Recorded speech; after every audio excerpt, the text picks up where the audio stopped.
are they going to get out of it. So make sure you have all your stakeholders on board, right, off the bat.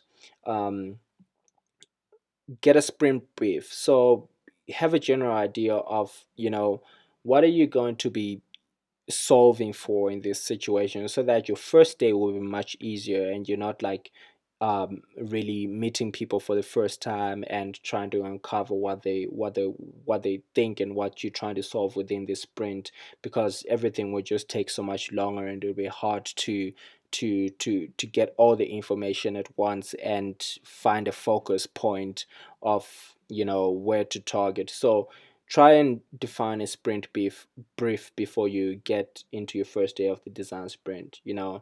What is the challenge? That also talks to the sprint brief.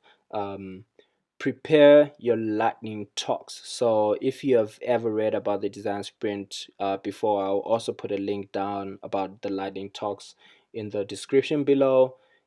Basically, lightning talks are inviting part of the team members or other experts in the industry to come and give talks as part of your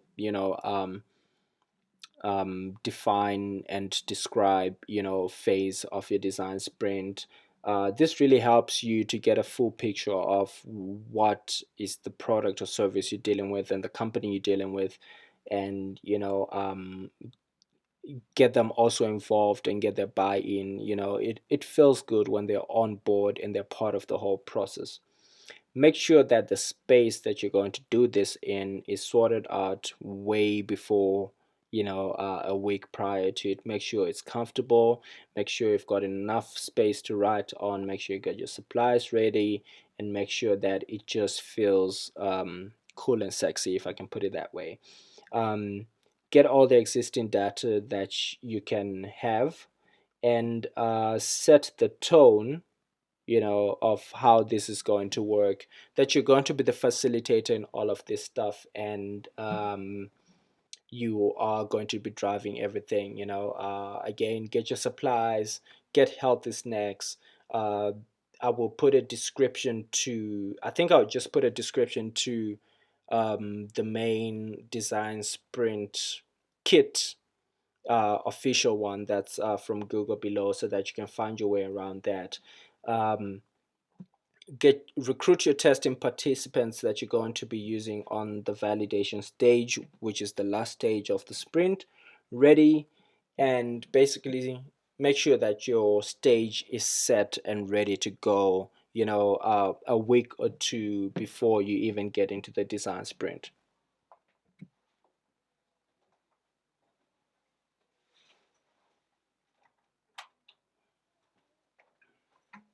So moving on, what is phase one, right? So right now, what I'm going to do is just have a little bit of a deep dive in each of the phases, and what really happens in them.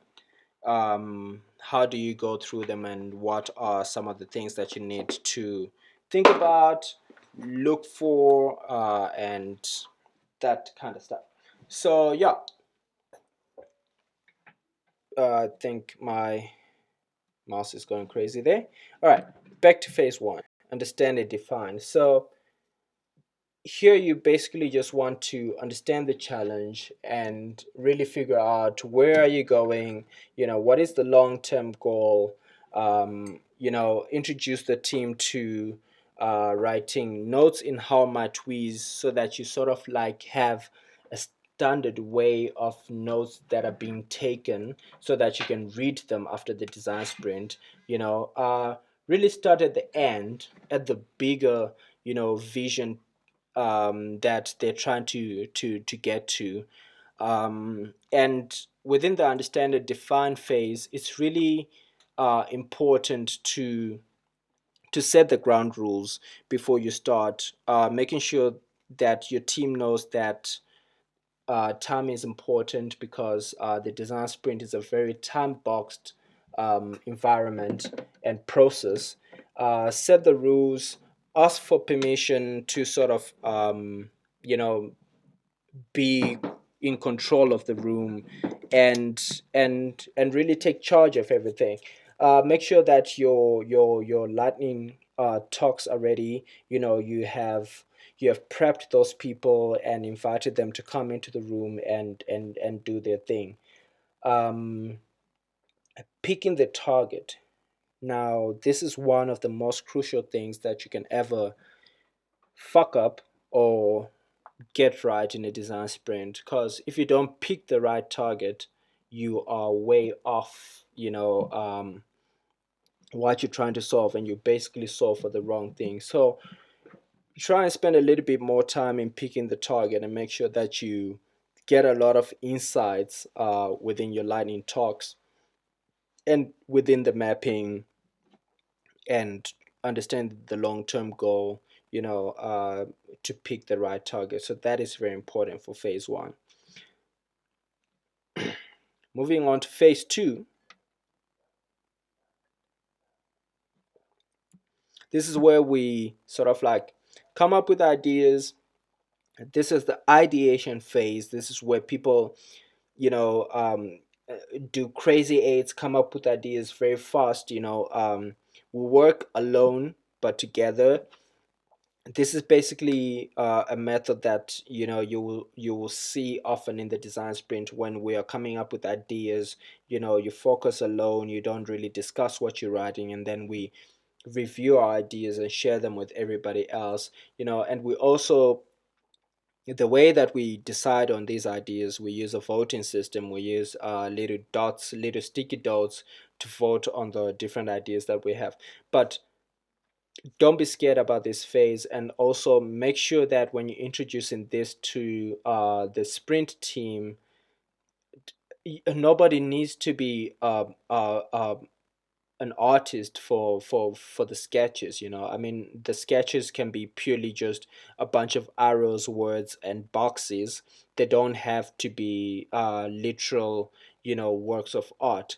So just make sure that when you position this part of the sprint, that people are going to be coming up with ideas and sketching them down. It doesn't mean that they have to be works of art. They just really need to illustrate in a visual, creative way how everything is going to work. And yeah, just remember that everyone can draw. Whatever you used to draw from your childhood when you're a baby. Um, yeah, that is the same skills that you have to use for this phase. So yeah, moving on to phase three. I think we're getting a little bit of engagement now on LinkedIn. Moving on to phase three is basically our prototype and validate phase. This is where you build a prototype and test it with real users. So whoever your real users are, whether we're talking about um,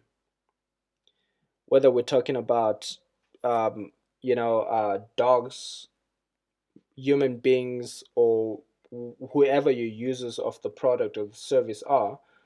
It's a really cool way for you to come up with the products, the prototype that you're going to validate. So pick the right tools that you're going to use here.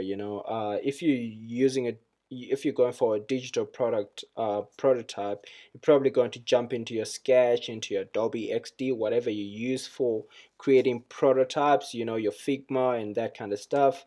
um, Make sure you delegate the task. So you'll always find that there's, within the design sprint team, there's somebody who is good in what can I say, copywriting. The other guy is good in graphic design, and probably the other guy will be good in just gathering research, right? So use those skills within your prototype phase, and really divide and conquer. Make sure that you keep on checking in with people to see where they are. If you're on the right track. To see what you have. You know. I believe that this is a big part where you can fake it until you make it. And when I say fake it till you make it, I basically mean that go full in with, you know, with whatever you have. If you need to have sort of like a text app where there is a so-called artificial bot in the background, you have somebody in the back sort of like typing the responses and everything. And this is basically the part where you interview the participants. So make sure that you got your interviewing skills in order. You have somebody who has thought through this process and can go through this, and make sure that you record every single thing that you do. Record all the feedback that you have, because you will need it in the next phase. So the next phase is not a phase really, because after the phase three, the design sprint is basically done.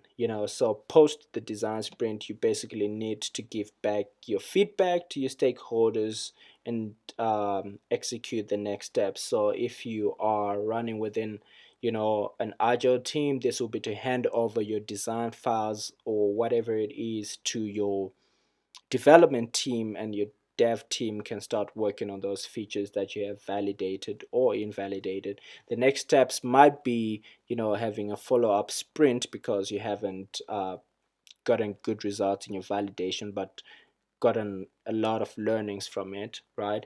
So build a report around, what you have found out, have the evidence, like I said, record everything, have a little bit of, the video recording or voice recording interaction with the participants, use Extensio.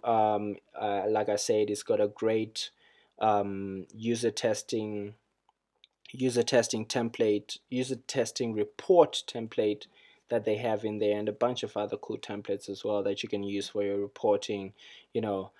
Presenting your findings is always very crucial. Make sure that you set up that time after the sprint where you can present your findings to the both the design team that will be following through with the next steps, and the executives and the stakeholders that are involved within the project, so that everybody knows about the value that the design sprint has, just brought, within the process, that sort of thing. Prioritize your next steps. Obviously, you can use the effort and impact scale, but either ways, you need to prioritize the next steps and delegate tasks according to whatever. If you're working in a sprint, in an agile environment, this could be, in a Kanban environment or proper Scrum environment. Either way, make sure that your tasks have got people assigned to them so that they actually get done. So yeah, that is basically post design sprint in a nutshell. So what are some of the things that I would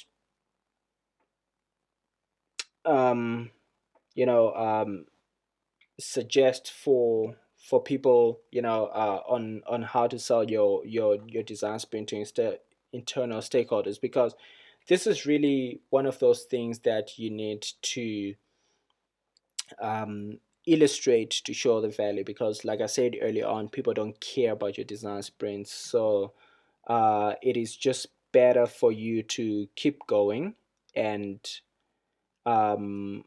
illustrate how it works. So if you want to show the value of this in internal teams, I have a colleague of mine who always says, eat your own dog food, which is a better way of saying, practice what you preach.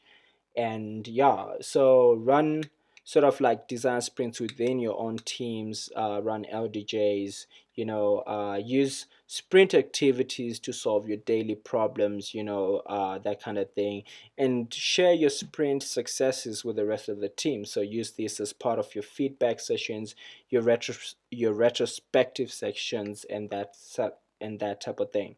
So that is basically how you sell design sprints. In a nutshell, you need to sort of like show and not tell what design sprints are. So sort of show the value, and the biggest way to show design sprint values um, is through a learning decision gem. That is the best way to show how you can solve big problems fast, and really get the blockers out of the way and keep moving fast. So yeah, that is basically my webinar for today, if I can say so. I hope you found some value into it. I try to make it as short as possible, and make sure that people don't get super annoyed with my first webinar. I I mean, this stuff probably didn't go live properly anyway, but I hope I have the recording somewhere and I'll be able to post it up here. Yeah, but this is where you can find me if you want to follow me just for a chat, have a beer. You can find me at Farima Henry on LinkedIn, Medium, Twitter, Facebook, and Instagram. Or you can check me out at my website, verimahenry.com, where I do a little bit of podcasting. I write posts around design sprints and design thinking and a bunch of other UX stuff. Or you can email me directly at hello@verimahenry.com if you have any special requests. And if you're in Johannesburg or in the Cape Town area and you really want to see the value of design sprints, I am more than happy to travel to you and run an LDJ session with you. Just contact me via any channel that you feel most happy to use, and let's get the conversation going. So yeah, I am not going to go into the Q&A section, but basically, uh, if you're watching this in the future and you want to ask me questions, or you want to engage with me anyhow, you can use the official hashtag, which is Design Sprint Essay, to engage with me on any social platform, if nobody stole it from me by that time. But yeah, I will be happy to follow that hashtag and answer any questions, any I don't know, anybody just trolling me if you want to. But yeah, use the hashtag. Follow me at Farima Henry on any social media platform that you're on. Check out my website. And thank you so much for joining me for my first webinar. I hope it went great. If it didn't, I'm sorry. I promise it'll be better the next time. And yeah, I hope you had fun. Cheers.